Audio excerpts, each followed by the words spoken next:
Hindi kailangan ng matagal at mahabang panahon para ma-realize mo na hindi para sa iyo ang isang bagay. Minsan, sapat na yung mga sign na pinapakita sa'yo para tumigil ka na at huwag nang ipagpatuloy pa. Hindi mo kailangang manatili sa isang sitwasyon na paulit-ulit ka nang hindi pinipili, hindi pinahahalagahan, at hindi ka talaga masaya. Hindi mo rin kailangan na maraming taon para mapagtanto na hindi talaga para sa iyo ang isang bagay o ang isang tao. Minsan, sapat na yung maliit na red flag, yung gut feeling mo, at yung mga sign na pinapakita ng tadhana para sabihin sa iyo, enough, tama na. Ang tunay na matalino, hindi yung kayang tiisin ang sakit ng matagal na panahon, kundi yung marunong kumalas habang maaga pa. Kasi ang totoo, hindi nasusukat sa tagal ang worth mo sa isang bagay o relasyon. Kung may kailangan kang bitawan para mas makilala mo ulit ang sarili mo at maramdaman ng kapayapaan, bitawan mo na. At kapag ginawa mo yan,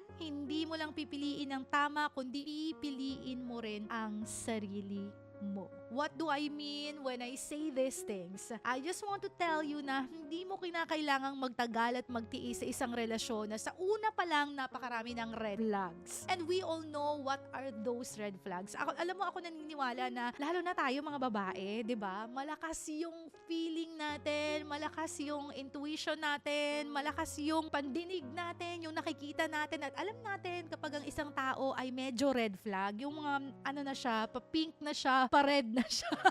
Tapos red flag 1, red flag 2, red flag 3. Alam mo yun eh. Mararamdaman mo yun. Kumbaga, you're just an hypocrite kung sasabihin mo na, Tita Kim, hindi ko talaga nakita ang red flag. Kasi for sure, nakita, naramdaman mo yung red flag, pero hindi mo ini-entertain. Kasi gusto mo pa rin yung thought na, mahal mo siya, baka magbago siya, baka kapag tumagal pa yung relasyon namin, magbago pa siya. Pero, in most cases, hindi ko naman generalize, pero in most cases, habang tumatagal, lalong lumalala. Kasi a big percentage of the people that we love, hindi naman na sila nagbabago kapag tumatagal sa isang relasyon. Yun na yun eh. You just have to accept it. Kaya kung sa una pa lang nakikita mo na yung mga red flag, wag mo nang tanggapin sa sarili mo na hanggang doon na lang ang relasyon at pagmamahal. Wag mo namang tanggapin sa sarili mo na lulunukin mo na lang lahat ng mga red flags na yon kasi mahal mo siya. Kasi in the long run, you will never benefit sa isang tao na hindi willing magbago. I hope and I pray that when you see those red flags in a person, matuto tayong timbangin. Eto bang red flags ng isang taong ito is kaya ko bang lunukin habang buhay? Hindi ba ito lalala? Hindi ba ito makaka-apekto sa mental health ko? Hindi ba ito makaka-apekto sa peace na meron ako? Hindi ba ito makaka-apekto sa future family na i-build ko? Kasi kung oo ang sagot, kung yung tao na yan ay makaka-apekto para sa